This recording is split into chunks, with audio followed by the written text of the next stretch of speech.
Hello everyone, मैं we Kumar आप सभी को अपने चैनल एडवाणी पे स्वागत करता हूँ। देखिए, आज ये मेरा महाभारत सीरीज का तीसरा वीडियो है। ये तीसरा सीरीज है जिसमें हिस्ट्री को आज खत्म करने वाले चैप्टर नेशनलिज्म इन यूरोप को खत्म करने वाले हैं।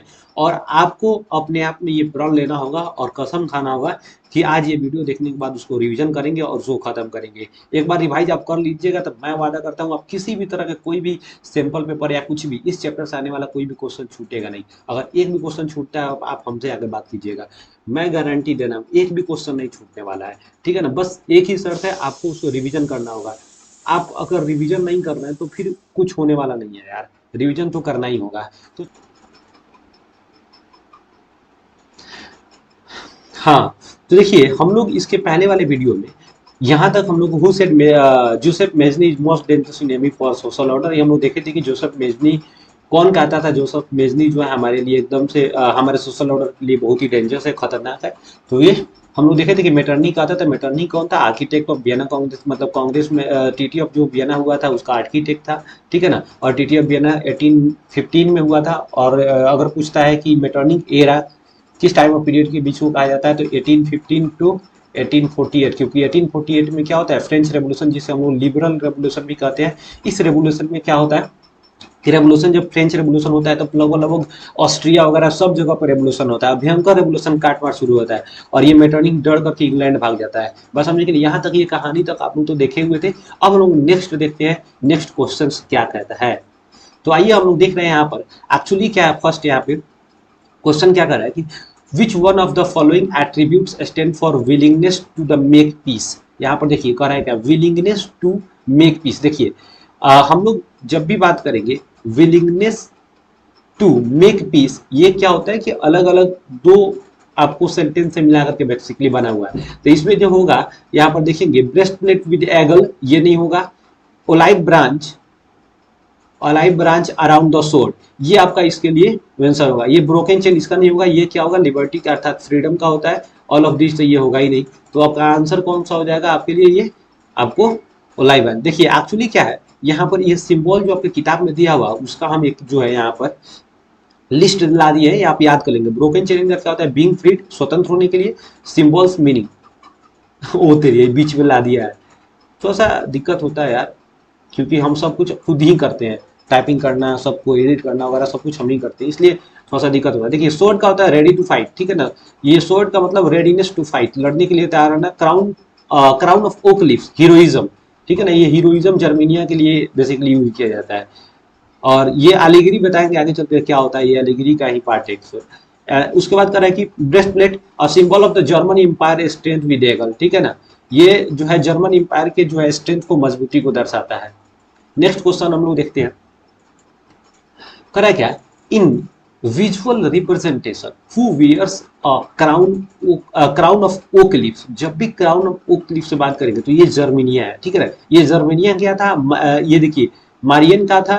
ए एंड बॉथ ये नहीं होगा basically, A and B both ये नहीं होगा। बेसिकली क्या है, देखिए ये मारियन एक्चुअली क्या था, फ्रेंच एलिगरी था। जर्मेनिया जर्मनी का एलिगर था, मतलब जर्मनी का एलिगरी था। और अगर बात करेंगे ब्रिटेन के, तो ब्रिटानिया, ठीक है ना। एक्चुअली ब्रिटेन का, ब्रिटानिया का हुआ भाई।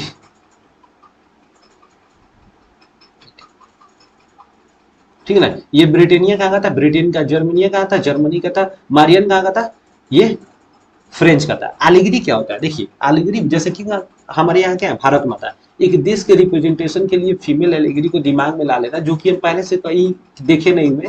कोई रियल आदमी का कोई या फिर कोई रियल भी ह्यूमन का पिक नहीं होता है, ठीक है ना। ये मन में एक ऐसा पिक्चर, ठीक है ना, एक ऐसा इमेजिन करके पिक्चर ला देना किसी देश के प्रति, एक जो पूरे देश को रिप्रेजेंट करता हो, एक तरह से लोगों को, एक तरह से कॉमन जो है सिंबल के लिए, जो अपने देश को रिप्रेजेंट करेगा, उसे ही एलिगरी कहेंगे। जो कि रियल, जिसको रियलिटी से कोई लेना देना नहीं है, एक तरह से माइंड और विजुअलाइज करके, ठीक है ना, सबके सामने एक रियल पिक्चर को क्या कर देना, एक तरह से पूरे देश को रिप्रेजेंट करने के लिए लोगों के सामने लाना, जिससे लोग अपना एक क्या माने, आइडियल माने अपने देश के लिए, उसे ही एलिगरी करते हैं, बाकी कुछ नहीं है। ये अलग अलग देश, जैसे हमारे यहाँ भारत माता है, उसी तरह ये क्या है यहाँ पर, ये मारियन कहाँ की है, फ्रेंच, फ्रांस का था। जर्मनिया कहाँ है, जर्मनी का था। और ब्रिटानिया कहाँ है कि ब्रिटेन का है। तीन याद रखना है हमेशा। लिख भी लेना, देखो हम जितना भी बात बताते हैं उसको कॉपी में नोट करते चलो यार, ठीक है ना।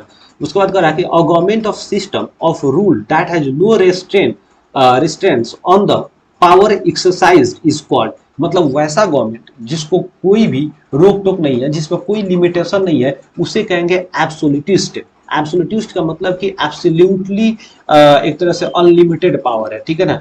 तो जब भी एब्सोल्यूटिस्ट का बात होगा इसका मतलब ये है कि ऐसा गवर्नमेंट, ये कब हो सकता है, मोनार्की में हो सकता है, ठीक है ना। ये मोनार्की में हो सकता है या वन पार्टी रूल में हो सकता है, डेमोक्रेसी में भी हो सकता है, ऐसा नहीं एब्सोल्यूटिस्ट वन पार्टी रूल में जब सेपरेशन ऑफ पावर नहीं रहेगा। लेकिन सेपरेशन ऑफ पावर जब है तो कोई ज्यादा दिक्कत नहीं होता है, बाद में समझो कि सेपरेशन ऑफ पावर क्या होता है। ये यूटोपियन तो एक विजन था जो फ्रेडरिक सोरिम का था, 1848 में था। याद हमेशा रखना, डेमोक्रेटिक एक गवर्नमेंट की बात करता है जिसका सरकार लोगों के द्वारा चुना गया होगा, ठीक है ना। ये कंजर्वेटिस्ट किसको कहेंगे, जो लोग जितने मतलब जो लोग ट्रेडिशनल सिस्टम को, ट्रेडिशनल जैसे मोनार्की वगैरह को, या फिर ट्रेडिशनल जितने भी सोसाइटी एक तरह का सोशल सिस्टम है या फिर सोशल एक्टिविटीज है, उन्हीं को फिर से प्रिजर्व करने का, फिर से इम्प्लीमेंट करने की बात कहते हैं, उन्हीं को कहेंगे कंजर्वेटिस्ट। बात समझ आ गया ना, इतना बात समझ आया। एब्सोल्यूटिस्ट किसे कहते हैं, वैसा गवर्नमेंट जैसे मोनार्की में कोई राजा है, ठीक है, वो किसी का बात नहीं मानता है, अकेले न्याय करेगा, अकेले देखिए अकेले कानून, वही आदमी कानून बनाएगा, वही आदमी न्याय करेगा, वही आदमी सब कुछ को देखभाल करेगा, वही आदमी फाइनेंस मिनिस्टर, सब कुछ वही है।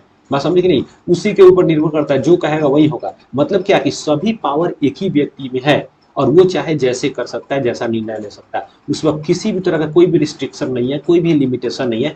That type of government is known as absolutist government. समझ आ गया होगा आई होप, ठीक है ना। आगे चलते हैं। हाँ तो देखिए क्या कर रहा है, arrange the following events of world history in increasing order of their date of occurrence, मतलब ये कि ये जितना भी इवेंट्स यहाँ पर दिया हुआ है, इन इवेंट्स को इंक्रीजिंग ऑर्डर में, मतलब सबसे पहले उसके बाद ये कौन हुआ था, इसी को क्या करना है यहाँ पर लिखना है। तो सबसे पहले देखिए Italy of unification of Italy कब हुआ, 1870। Vienna peace settlement 1850, Napoleonic war began 1797, और यूनिफिकेशन ऑफ जर्मनी 1871। देखिए ये था बेसिकली कहानी। इटली का यूनिफिकेशन कब होता है, 1870 में। किसके लीडरशिप में, तीन आदमी की लीडरशिप में। लास्ट कौन था, विक्टर एमेनुअल। याद हमेशा रखना है, बात समझे कि नहीं, विक्टर एमेनुअल। उसके बाद देखते हैं हम लोग तीन आदमी कौन कौन था वहां पर, Mazzini, Garibaldi, count Kabul. Last में कौन बचता है, काउंट काबूल के जब मर जाने के बाद क्या होता है, विक्टर एमेनुअल बचता है। नेक्स्ट वियना पीस सेटलमेंट 1815 में होता है। नेपोलियनिक वॉर बिगिन 1797 में। Unification of Germany, unification of Germany, जब भी यूनिफिकेशन ऑफ जर्मनी की बात करेगा 1871 में। पहले इटली, बाद में उसके एक साल बाद कौन हो गया, जर्मनी हो गया। अब देखो सबसे पहले क्या आ जाएगा तुम्हारा, सी होगा, फिर क्या आ जाएगा, सी के बाद बी होगा, फिर क्या हो जाएगा, ए होगा, फिर क्या हो जाएगा तुम्हारा, डी होगा। यही तुम्हारा एक सीक्वेंस बनेगा, सबसे छोटा अर्थात इंक्रीजिंग वे में। नेक्स्ट बोल रहा है क्या, विच of the following was not among the symbol of the new Britain when a new British nation was formed through the propagation of dominant English culture, जिसे हम लोग कहते हैं। उस यूके का सिंबल कौन था, एक तरह से बात करें कि इसमें से कौन सा सिंबल बात कर रहा है भाई साहब, अगर फ्लैग का सिंबल बात करें तो देखिए one of not among the, not यहाँ नॉट बात कर रहा है, क्योंकि यहाँ देखिए यूनियन जैक वहां का क्या है, फ्लैग है।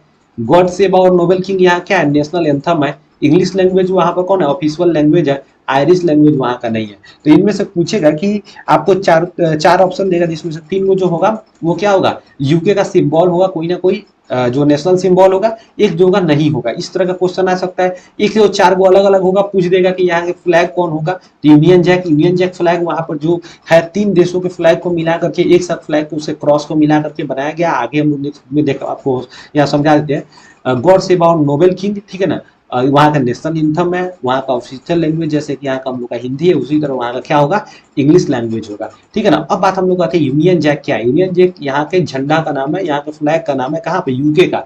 वहाँ हम थोड़ा सा देखते हैं कौन सा फ्लैग है। एक्चुअली देखिए ये जो है इंग्लैंड का फ्लैग है, ठीक है ना, और ये जो है स्कॉटलैंड का फ्लैग है, और ये जो है आयरलैंड का फ्लैग है। और ये चारों को जब आपस में मिला तो इस फ्लैग को भी मिलाया गया। सबसे पहले देखिए ये प्लस वाला बात हो गया, ये इंग्लैंड भाई साहब का है प्लस वाला, ठीक है ना। ये क्रॉस देख रहे हो ना, ये जो मल्टीप्लाई वाला बात है, ये मल्टीप्लाई कौन है, ये मल्टीप्लाई है भाई साहब, ये मल्टीप्लाई कौन है, ये मल्टीप्लाई है आपको इंग्लैंड, ठीक है ना, ये बहुत ही सॉरी आयरलैंड का। और उसके बाद देखो बेसिकली क्या आप ये जो व्हाइट क्रॉस है, ये दोनों व्हाइट क्रॉस, क्योंकि व्हाइट क्रॉस और रेड क्रॉस एक ही पर होगा, तो देख रहे हो ये व्हाइट क्रॉस, ठीक है ना, ये जो रेड है प्लस का साइन जो है इस पर सबसे ऊपर आ गया, ठीक है ना। तो ये बेसिकली तीनों को मिला करके एक झंडा बनाया गया, एक फ्लैग बनाया गया, जिसको हम लोग बोले यूनियन जैक। बात समझ आ गया, यूनियन जैक क्या है, ये यूके का फ्लैग है। अब देखिए एक्चुअली क्या है कि आयरलैंड से पिछले वाला में तुरंत बता दिए थे कि आयरलैंड बेसिकली क्या है कि एक जो है पूरे के पूरे एक देश है, लेकिन 1921 में एक वहां पर क्या होता है रेवोल्यूशन होता है और आयरलैंड डिवाइड हो जाता है। आयरलैंड डिवाइड होकर नॉर्थ वाला छोटू सा जो पार्ट है उसको बोला गया नॉर्दर्न आयरलैंड, और नीचे वाला जो बड़ा वाला पार्ट बेसिकली था, ठीक है ना, उसको कहा गया रिपब्लिक ऑफ आयरलैंड। व्हाइट वाला उसमें देखिएगा, आप लोग पीछे वाला वीडियो में पढ़ाए होंगे, जो पढ़े होंगे देखिए, व्हाइट वाला पार्ट को रिपब्लिक ऑफ आयरलैंड, वो क्या है बेसिकली यूके में नहीं है, ठीक है ना, हम डायरेक्ट बता दिए। लेकिन जब फर्स्ट बार में ये आयरलैंड पर जब अधिकार 1801 में किया गया था आयरलैंड पर, जब उन लोगों ने मतलब अपने एक तरह से आप बात करें फोर्सफुली इसको अधिकार किया हुआ था लोग, ठीक है ना, उस पर क्या था पूरा आयरलैंड आता था। लेकिन 1921-22 में क्या हुआ, ये दोनों देश बट गया। बड़ा वाला जो हिस्सा था व्हाइट वाला, वो क्या बोला, हम स्वतंत्र रहेंगे, इंडिपेंडेंट रहेंगे। लेकिन छोटू साहब बोले कि नहीं भैया, हमारे लिए इंग्लैंड माई बाप सब कुछ है, यूके हम उसी में रहेंगे, ठीक है ना। ये वाला बात समझेंगे। नेक्स्ट देखो करेक्ट है, choose the incorrect option from column A and B. Incorrect option करा है, देखिए फ्रेडरिक सोल्यू, ये थे ब्रिटिश, बिस्मार्क, अच्छा इनकरेक्ट खोजना है ना यहाँ पर, तो यहाँ पर देखो बेसिकली क्या इनकरेक्ट देखना है। इनकरेक्ट में देखो फ्रेडरिक सोल्यू ये कौन थे, ये फ्रेंच आर्टिस्ट थे, फ्रेंच आर्टिस्ट, फ्रेंच आर्टिस्ट थे। इन्होंने जो है यूटोपियन विजन का जो है एक तरह से विजन दिए हुए थे, जिसमें प्रिंट फोर सीरीज प्रिंट जो बनाए हुए थे वहां पर 1848 में, series of four print. Bismarck, unification of Germany, main leader main architect of unification of Germany कौन था, बिस्मार्क था। देखो लॉर्ड बायरन, ये लॉर्ड बायरन इंग्लिश पोएट थे और एक वॉर सोल्जर भी थे। इनका मृत्यु जो हुआ था ग्रीक इंडिपेंडेंस वॉर में हुआ था, जो 1821 में शुरू हुआ था। बस ये पिछले वाला वीडियो में सब हम इस पर चर्चा कर चुके हैं। तो ये लॉर्ड बायरन कहाँ पे, इनका मृत्यु कहाँ पे हुआ, ग्रीक इंडिपेंडेंस वॉर जो शुरू हुआ था, मूवमेंट जो शुरू हुआ था, उसी में इनका डेथ हो गया था। और कार्लोस कार्पिंस्की, और पॉलिश म्यूजिक कंपोजर, ठीक है ना, ये रोमांटिक म्यूजिक कंपोजर है, जान मेरी जाने मन, ठीक है ना, बचपन का मैं। तो ये वाला कहाँ के थे, ये पोलैंड के थे, ठीक है ना, और वहां के म्यूजिक कंपोजर थे, ये रोमांटिक म्यूजिक कंपोजर थे। बात समझ आया। नेक्स्ट चलो, द क्या करे, the French revolution artist use the female allegory.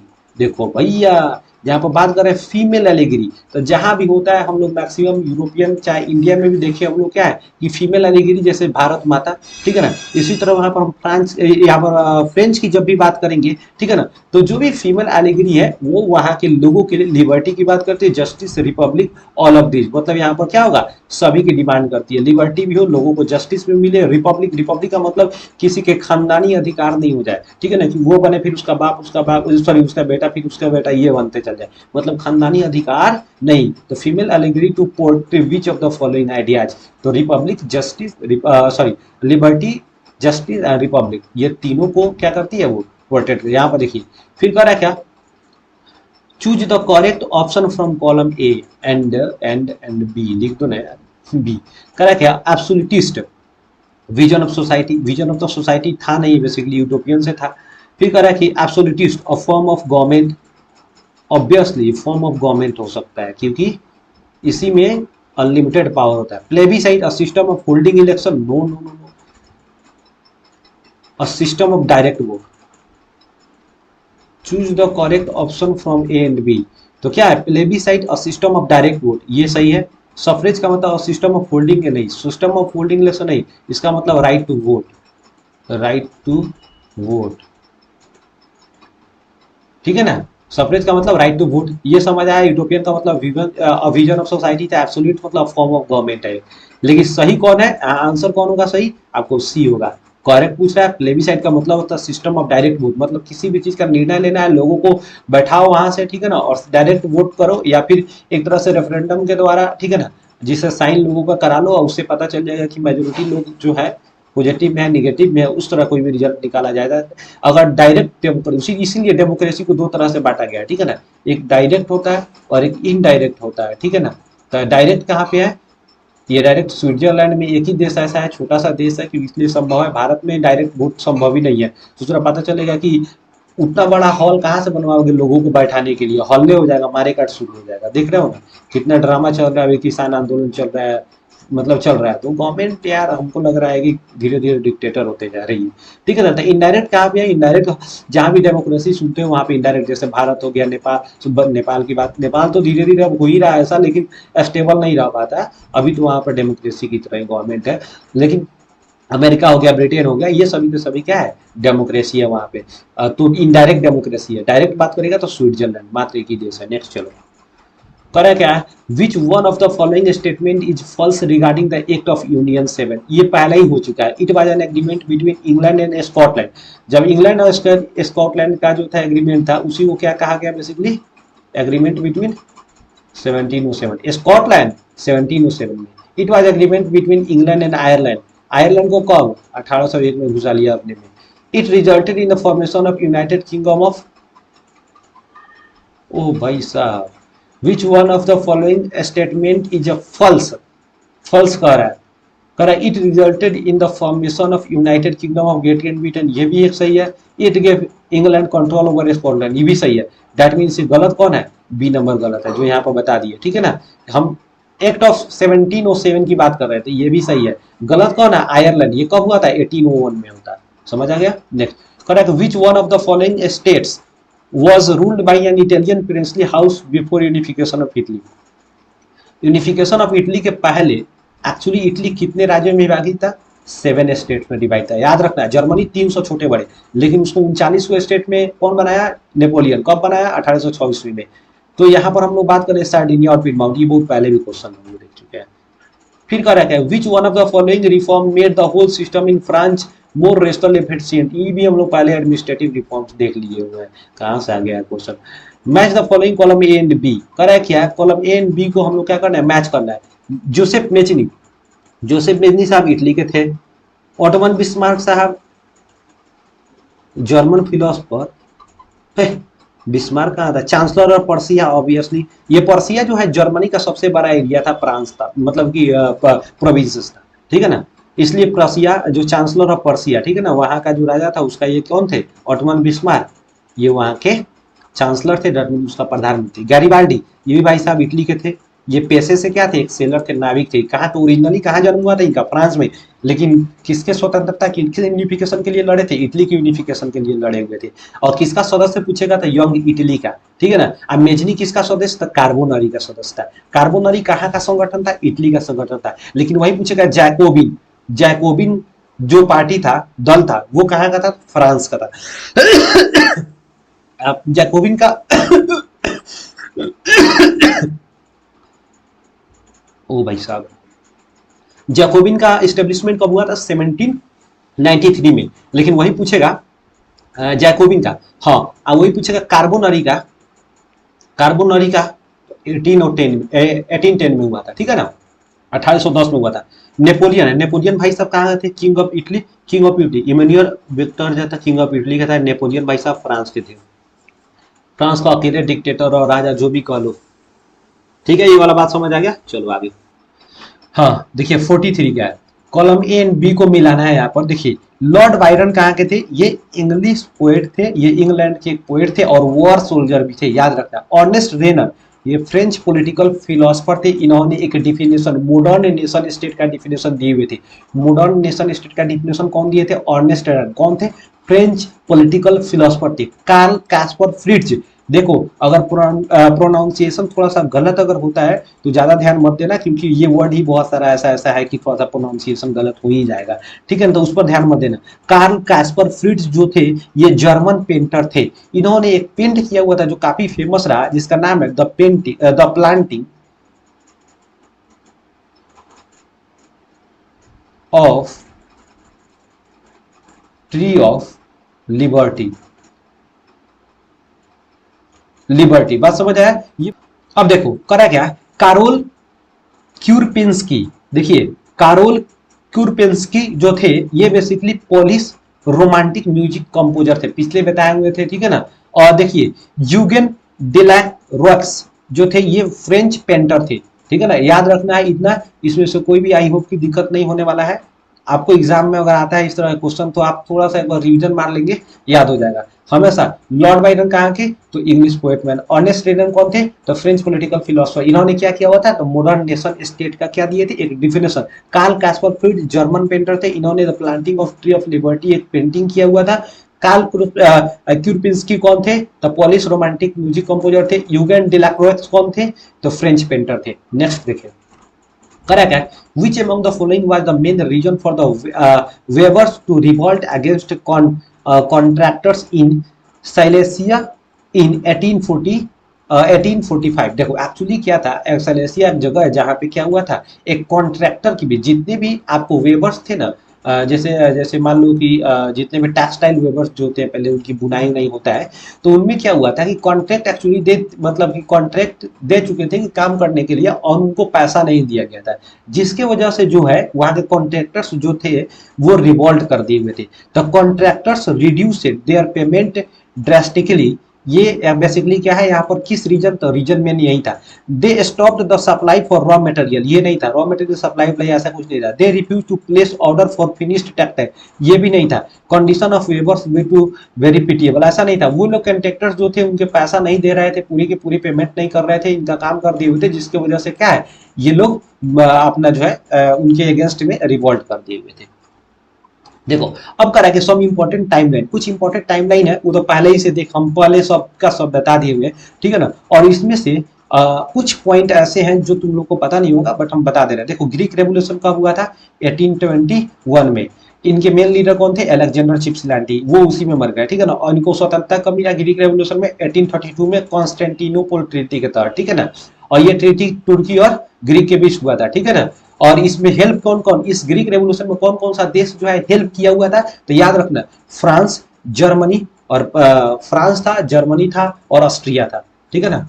France, sorry Austria, France, Germany और Britain, France, Germany, Britain, France, Germany, Britain, ठीक है ना। इसमें ग्रीक रेवोल्यूशन में उसको हेल्प किया हुआ था, ग्रीक को हेल्प किया हुआ था। ट्रीटी ऑफ कॉन्स्टेंटिनोपल अभी जस्ट बताए 1832 में। ट्रीटी ऑफ एंड्रियानोपुल, देखो सॉरी ये क्या हो गया, ये क्या होता है इतना, टीटी ऑफ एंड्रियानोपोल, देखो टीटी ऑफ, ये अलग से ही कर रहे हैं, देखो ना यार, ये अलग से ही कर रहे हैं, ऊपर से ही कैसे हो जा रहा था यार, वो माय गॉड, ऊपर कैसे हो जा रहा था, ठीक है ना। देखो टीटी ऑफ एंड्रियानोपोल, इसको थोड़ा सा मिटा देने दो। कैसे तुम्हें, ओ यार ये वो क्या जा रहा है मेरे साथ है, कम बजट में जो काम किया जाता है ना यार, थोड़ा सा प्रॉब्लम यही होता है। ड्रॉ आ जाओ भाई साहब। तो देखो ये 1832 हो गया था। एंडियानोपोल 1829 में हुआ था, एंडियानोपोल, ट्रीटी ऑफ एंडियानोपोल, ठीक है ना। ये टर्की और रसिया के बीच हुआ था, ठीक है ना। इसी में ग्रीक रेवोल्यूशन में हुआ था। ट्रीटी ऑफ वियना, ये कौन नहीं जानता है, ये तो फेमस है।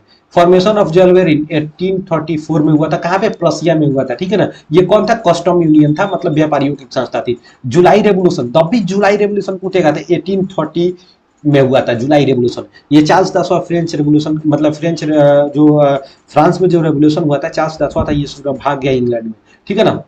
लिबरल रेवोल्यूशन जब भी पूछेगा 1848 में हुआ था। इसमें इतना भयंकर रेवोल्यूशन हुआ था कि ऑस्ट्रिया का जो चार्ल्स जो मेटरनी था वो भाग गया इंग्लैंड, ठीक है ना। यूनिफिकेशन ऑफ इटली, जब भी यूनिफिकेशन ऑफ इटली की बात करेगा 70, टाइम ऑफ पीरियड की बात करेगा 1859 टू 1870, ठीक है ना। जर्मनी के यूनिफिकेशन 71, टाइम ऑफ पीरियड की बात करेगा 66 से 71,